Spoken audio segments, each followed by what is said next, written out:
I got robbed on the worst night of my life, which led to a date with the robber.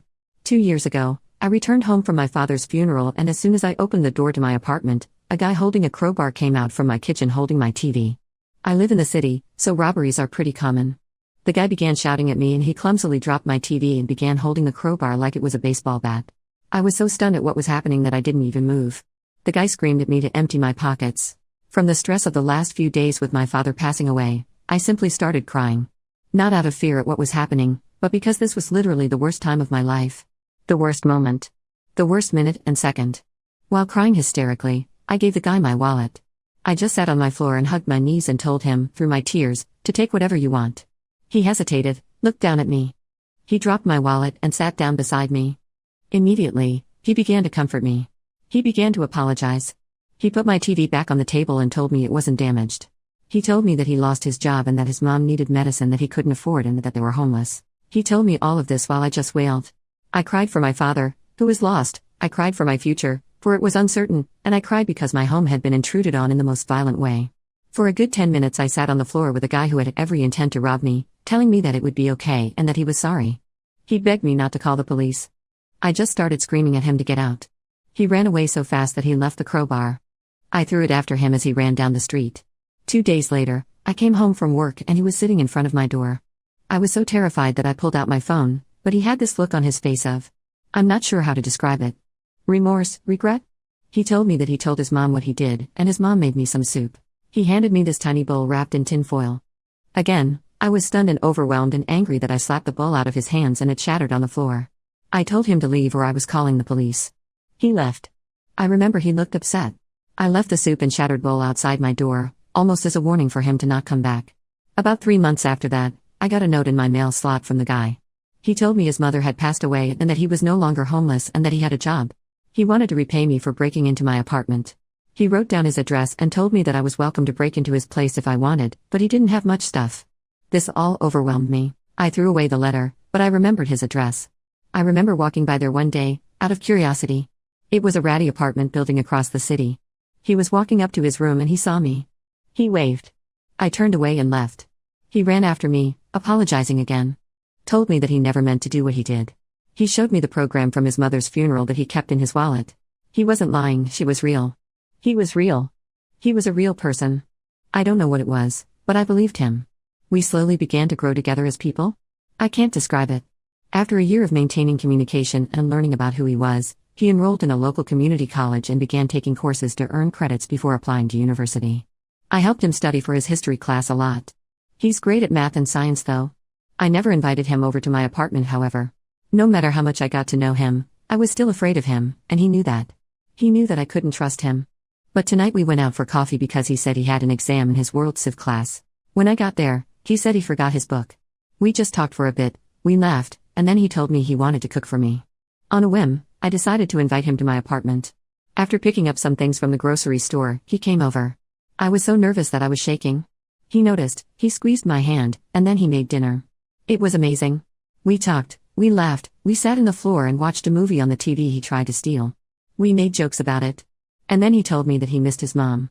I gave him a hug. Then he left. I don't know what I feel, but I do know that I can't give up on people anymore. Some people just have the crappy end of life. Maybe things have a way of working themselves out. And I miss my dad too. Update number 1. So I posted a couple of days ago about how I went on a date with this guy who tried to rob me. This is just a quick follow-up, nothing major. Last night, I showed him the post and some of the comments from you guys. He was a little apprehensive about this place, and the fact that I had shared this with the entire world. But the comments really made him so happy. He wanted me to thank you all. I just wanted to update everyone with this little unimportant tidbit. My dad's birthday is in a few weeks. I always have to prepare myself for it year-round, really. But this year is different, because I know I have people to support me. Especially a really close, new friend, who came well. I'd like to say out of nowhere, but he really just came out of my kitchen holding a crowbar. One more thing. When I showed him the post, he looked up at me and went, "Wait. It was a date?" And I got so embarrassed. Then he laughed and told me that he was relieved, because he thought it was a date. We haven't talked about anything else along the lines of dating in the future. I just wanted to extend my gratitude, my thanks, and my love, as well as his, to you all. Thank you, thank you. Update number 2, so, about that guy that tried to rob me and who I dated. I've been trying to write this for the past 3 months, but I always kept getting busy. I truly don't know what to say because so much has happened in the 6 months since I wrote all this down for the first time. I want to say this for me, to get this off my chest. I cared about him. I cared for him. I did, I can't deny that. In January, right after the new year started, I got a phone call at 2:30 in the morning from him. He was in jail. He and 2 of his friends were arrested for public intoxication and possession of substances. He wanted me to bail him out. I'm a teacher living on a teacher's salary. I said no, I couldn't, and this is when things fell apart. Before then, he and I had been incredibly close. We spent Christmas together. I didn't have enough money for a plane ticket home, so I stayed in the city. He came over, we cooked, and watched movies. Before Christmas, we spent Thanksgiving together. I helped him study. I helped him get his finances in order. He had no idea how to do taxes and how to do all of the adult stuff, as he said. But I noticed I started doing things I didn't normally do. He would come over in the middle of the night, visibly panicked, and ask if he could stay with me. I let him, no questions asked. I stopped asking questions because I wanted to believe that he was good and everything was fine. He started asking me that if others asked about him if I would lie and say I didn't know him. This scared me, but I assumed it was about work stuff. I wanted it to be his work stuff. He was released from jail about a week later. He didn't talk to me. I called his apartment. Nothing. I came home from work one day and a woman was waiting outside my door. She appeared disheveled. She was wearing a tank top and flip-flops in mid-January in the Northeast. It was cold. When I tried to key into my apartment, she started verbally attacking me.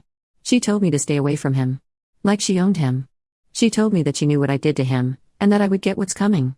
She left. I was scared out of my mind. Before calling the police, I decided to call his apartment one last time and he answered. I told him about the woman. He apologized, and said that he was seeing her. He didn't intend for her to come over and interfere. But that led me to another question: how did she know where I live, and how many others had he told where I lived? He hesitated before answering. I remember that. He just said he was sorry. I immediately packed an overnight bag, grabbed my most valuable items, and went to stay in a hotel. I used my credit card, my only in case of emergencies card, because I no longer felt safe, because of him. I came back to my apartment the next day. Everything was fine. He came over to apologize. I told him to get out. I started crying. When I'm angry, I cry. He tried to hug me, but I remember picking up a piece of wood. I had a dismantled IKEA shelf, to protect myself. I demanded to know what he was doing. He told me he was selling substances. He told me that he had to do it because he knew people that would hurt him. Lies. I guess. I don't know. I told him to get out, and that I never want to see him again, and he got angry, even threatened to come back with his friends. I was racked with guilt for trusting him. He apologized again, and said he was sorry. I was questioning everything about him. I pushed him out. Locked the door. The teaching program I'm a part of rotates teachers in and out of schools across the country. Last year I put in a request to move across the country to be closer to home. 2 weeks after this encounter with him, I found out that my request was accepted and I was set to leave in March. My apartment was broken into and vandalized in early February. At night, he would come and knock on my door. I would call the police, but he would always leave before they got there. His guys started harassing me. Nothing was ever stolen, just broken. They broke a glass bottle my dad made for me when I was 6. He knew how much that meant to me. It was shattered beyond repair. The week before I left, I saw him outside my building. I called the police. He was walking over to me, and I remember having this fiery rage in me. It was this impassioned, red, angry heat that washed over me, and I took my keys, which are on a lanyard, and I just started hitting him.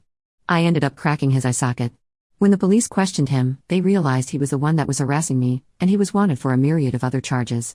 After he fell down, after I cracked his eye socket with my keys, I started kicking him. I wanted him to pass away. I really did. Then I thought about what my dad would think. But then I realized, I'm not my dad. I will never be him. I'm different. This is different. People are different. Not all of them are good, but some of them are. I am good. I am a good person. Right now I'm sitting in my new apartment in a brand new city. It's warm, and the rent is cheaper. I live in a neighborhood of old people. They're nice. They love that I teach kids. It makes them feel safe, I guess. Some days I leave my front door open and let in a breeze. I'm never afraid. The beach is literally a 7-minute walk. I've timed it, from my back door. I'm happy. So I'm putting this to rest. It's done. It's over. I'm tired. I'm posting this and not checking back anymore. I just wanted to tell someone, because no one in my personal life even knew this was happening. I still can't believe it happened. But it did, and it's done.